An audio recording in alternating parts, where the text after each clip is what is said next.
cope yesterday with the news of the 48,000 naira proposed minimum wage by the federal government.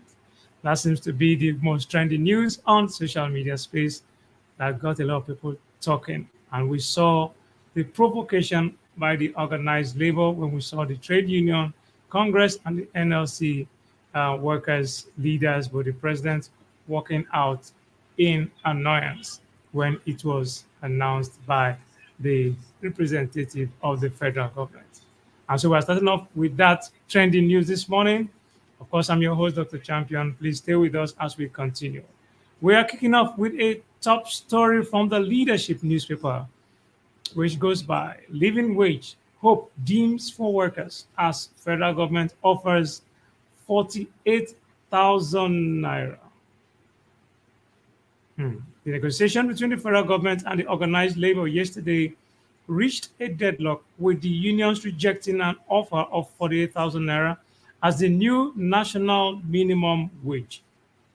In a dramatic turn of events, both the Nigerian Labour Congress (NLC) and Trade Union Congress (TUC) of Nigeria walked out of the tripartite committee meeting in an apparent breakdown of negotiations. The Labour centres expressed their profound disappointment with the government's proposal, which they consider an insult to the sensibilities of Nigerian workers and a significant shortfall from their needs and aspirations. At a briefing in Abuja to convey their stand, NLC President Comrade G9IJA and the Deputy President of TUC, Comrade Tommy Etim Okun, insisted on a 615,000 naira minimum wage for workers. They justified the proposal of a 615,000 naira national minimum wage with the current economic realities and data, which they said also aligned with President Bola Ahmed Tinubu's pledge to ensure a living wage for Nigerian workers. Although the organized private sector (OPS) had proposed an initial figure of 54,000 naira, however, according to the unions, the amount is still below the 78,000 naira minimum wage that the least paid workers in the private sector receive. According to the labor leaders, this discrepancy has highlighted the unwillingness of both employers and the government to negotiate a fair national minimum wage for workers in Nigeria. They further stated that the lack of substantiated data from the government to support its offer had only worsened the situation, as it undermines the credibility of the negotiation process and erodes trust between the parties involved. They insisted that the current federal level workers' minimum income, which stands at 77,000 naira, comprising the mandated 30,000 minimum wage, a 40% peculiar allowance, and a 35,000 wage award, would see a reduction if the government's proposal was accepted. This potential decrease in income is deemed unacceptable by the labor representatives. The labor unions also called on the government to reconsider its position and return to the negotiation table with a more realistic offer that reflects the true value of the contributions made by the Nigerian workers to the nation's development and the socio-economic realities they face. They said despite earnest efforts to reach an equitable agreement, the less than reasonable action of the government and the organized private sector (OPS) has led to a breakdown in negotiations. The government's proposal of a paltry 48,000 naira as minimum wage does not only insult the sensibilities of Nigerian workers, but also falls significantly short of meeting our needs and aspirations. In contrast, the organized private sector (OPS) proposed an initial offer of 54,000 naira, though it's worth noting that even the least paid workers in the private sector receive 78,000 naira per month. Details of that can be seen from the leadership newspaper. Please grab yourself a copy.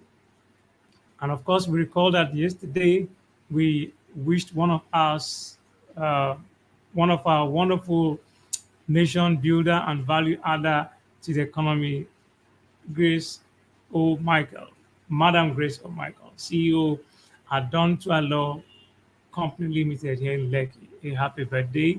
And of course, we want to say that congratulations for adding value to the lives of women and adding value to the lives of people that are around us. And of course, thank you for being a blessing. Happy birthday to you one more time. Madam Grace O. Michael, CEO at Don to Law.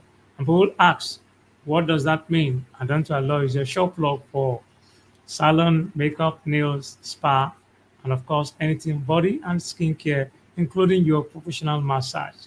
and they are based here in Lekki Phase 144, Fola Osibo, Lekki Phase 1 in Lagos. Okay, so congratulations to you one more time, Madam Grace O. Michael. And still on that, just after this birthday shout out break, we're having the next newspaper headline, which says Emefiele implemented Naira swap without Buhari's approval. A statement accredited to the EFCC. And this news is coming from the Punch newspaper, one of the credible media organizations we have in Nigeria. Now the news in detail. The Economic and Financial Crimes Commission on Wednesday arraigned the immediate past governor of the Central Bank of Nigeria, Godwin Emefiele, for alleged unlawful redesign and printing of new Naira notes. Emefiele was arraigned before Justice Marian Anini of the Federal Capital Territory High Court. In the charge mark CR 264-2024, the FCC alleged that Emefiele carried out the Naira redesign policy without the approval of the CBN board and the then President Muhammadu Buhari. The anti-graft agency said without the approval of the CBN board and the president, Emefiele spent 18.9 billion naira for the printing and swapping of new naira notes worth 684.5 million naira. Wow, incredible. Emefiele spent 18.96 billion naira for the printing and swapping of new naira notes worth 684.5 million naira. It alleged that Emefiele knowingly disobeying the discretion of Section 19 of the CBN Act 2007 approved the printing of 375,520,000 naira pieces of colored swapped 1,000 naira notes at a total cost of 11,052. Sorry, I beg your pardon. At a total cost of 11 trillion, 11 11 billion. Beg your pardon. I take that again. I take that again. It alleged that Emefiele knowingly disobeying the direction of Section 19 of the CBN Act 2007 approved the printing of 375,520,000 naira pieces of colored swapped 1,000 naira notes at a total cost of 11,052 naira. I beg your pardon. At a total cost of 11,052,068,062 naira. At the total cost of 11,052,068,062 naira, without the recommendation of the Board of Central Bank and the strict approval of the President Federal Republic of Nigeria, among other things. The ex-CBN governor was also accused of spending 4.4 billion naira to print colored swapped 500 naira notes. According to the EFCC, Emefiele spent 3.4 billion naira to print 137,070 pieces of colored 200 naira notes. The FCC said Emefiele carried out the alleged actions between October 2022 and March 2023 in Abuja in clear violation of Section 19 of the CBN Act. The FCC alleged that Emefiele disobeyed the direction of the law with the intent to cause injury to the public with the manner in which he implemented the Naira swap policy. Emefiele was also accused of unlawfully approving the withdrawal of 124.8 billion naira from the Consolidated Revenue Fund of the Federation. When the charges were, however, read to him on Wednesday in the court, presided over by Justice Marian Anini, the embattled ex-CBN governor pleaded not guilty. His counsel, Mahmoud Magaji SAN, then moved an application for his bail. In convincing Justice Anini to grant Emefiele bail, the lawyer drew the court's attention to the fact that Emefiele had earlier been arraigned 2 times by the EFCC and had been granted bail.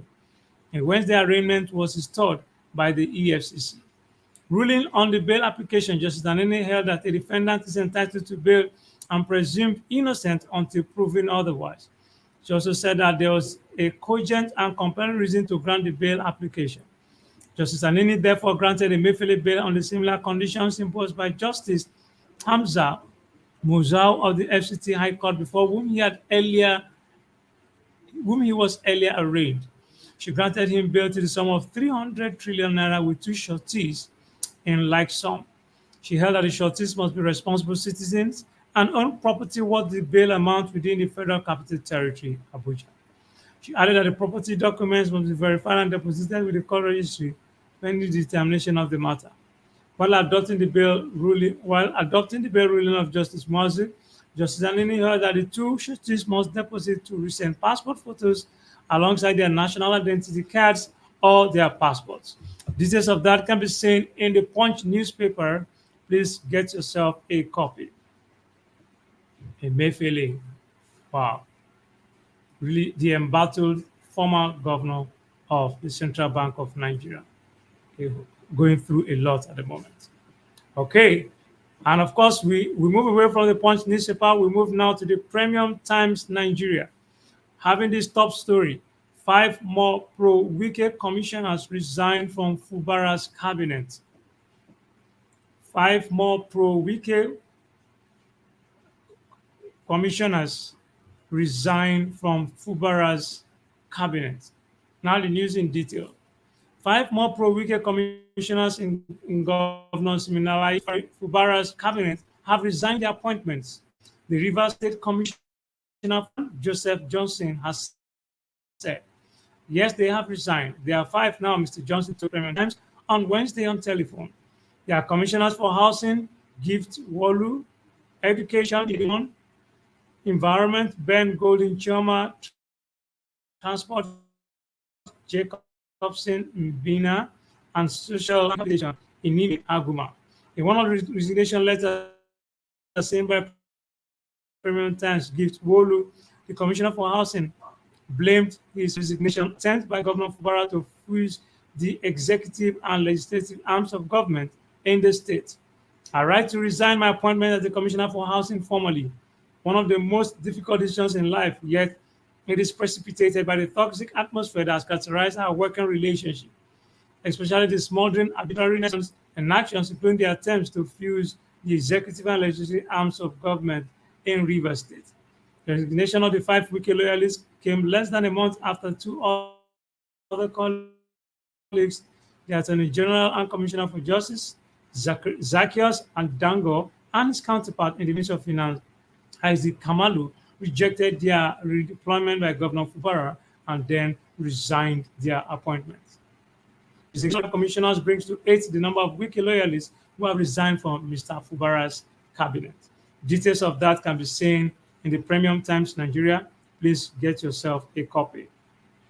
And still on newspaper headlines this morning, we will take something from the Vanguard newspaper. The Vanguard newspaper has something very interesting for us this morning. Cybercrime Act will stand with federal government's decision, according to Reps.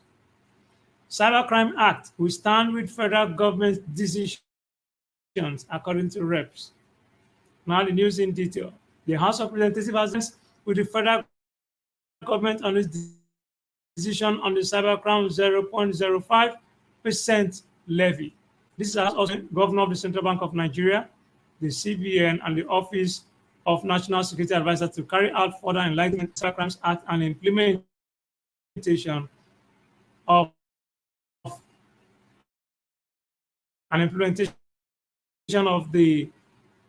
it and correct the wrong impression.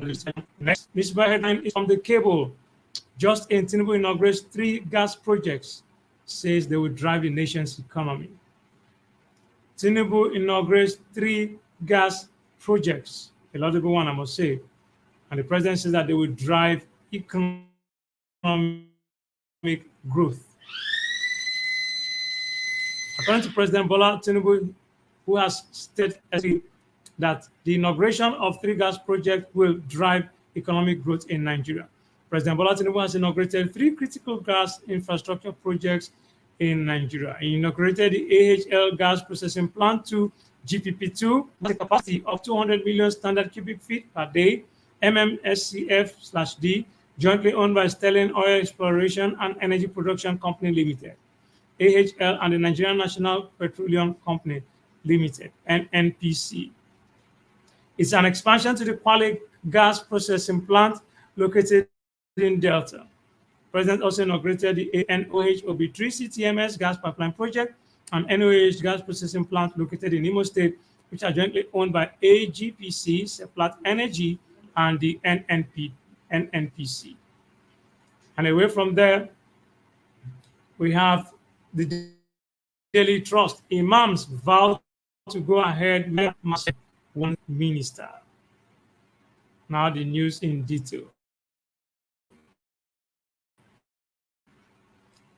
The Niger State Imam Forum, made up of Chief Friday and Islamic organizations, are about to go ahead with the wedding of 100 orphans in Mariga local government area. The event was scheduled to hold on 24th of May 2024, but Speaker of the Niger State House of Assembly, Barrister Abdul Malik Sakin Daji, had withdrawn his support for the wedding involving the orphans from his constituency. The Speaker withdrew his support after Women Affairs Mrs. Uju Kennedy on her raised concerns about the legality of the wedding, asking whether the girl's consent and age for marriage, as defined by the law, including the Child Rights Act, were ensured. But the forum said the wedding would go on because it did not contravene the sections of the Nigerian Constitution and teachings of Islam. Details of that can be seen in their newspaper this morning, especially the Daily Trust. Please grab yourself a copy. And away from there, we move over to Punch newspaper as we round up. The Governing Council, federal government begs ASU over strike threat. Governing Council, federal government begs ASU over strike threat.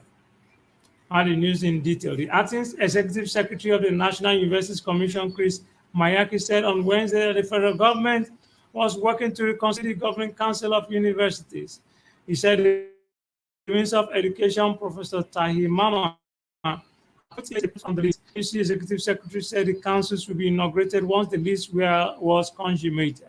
Mayaki spoke at a media parley with education reporters in Abuja on Wednesday. He was responding to the 2-week ultimatum issued by the Academic Staff Union of Universities to the government to reconstitute the Governing Council of Public Universities. ASU had on Tuesday given the government a 2-week ultimatum to reconstitute the Governing Councils of Nigerian universities. To reconstitute the councils of 61 universities is not a small feat.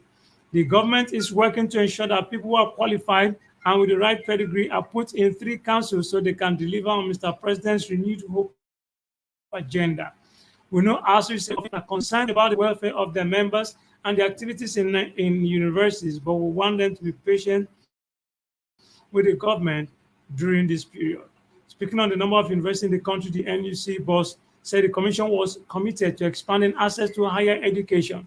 And for this, the current 272 universities in the NUS are not sufficient to accommodate the ever-growing demand for university education by Nigerian youths. Each year, Nigerian universities receive close to 2 million, because only a small fraction of them are admitted. That is why there is a need for Nigeria to continue to increase access by establishing more universities to meet the demand for quality education in the country, Mayaki said. And with that, we wrap up newspaper headlines this morning. And before we go, said, please make sure that you put a smile on someone's face, be happy today, and make sure that you do your own bit to make Nigeria better. And for everyone whose birthday is this week, once again, we say to you, happy birthday. And please, you can keep sending your birthday shouts out to our comment section. We want our comment sections to become very interactive. Send us messages. We promise to reply because we know we are not just educative, we're not just entertaining, we are also an interactive platform. Birthday, Madam Grace O'Michael, and of course, every other person born in the month of May. I want to say to you, please keep watching G9IJA TV newspaper headline and all our contents across the G9IJA TV platforms. We are simply the best. I'm still your host, Dr. Champion. See you same time, same station, same moment. Bye for now.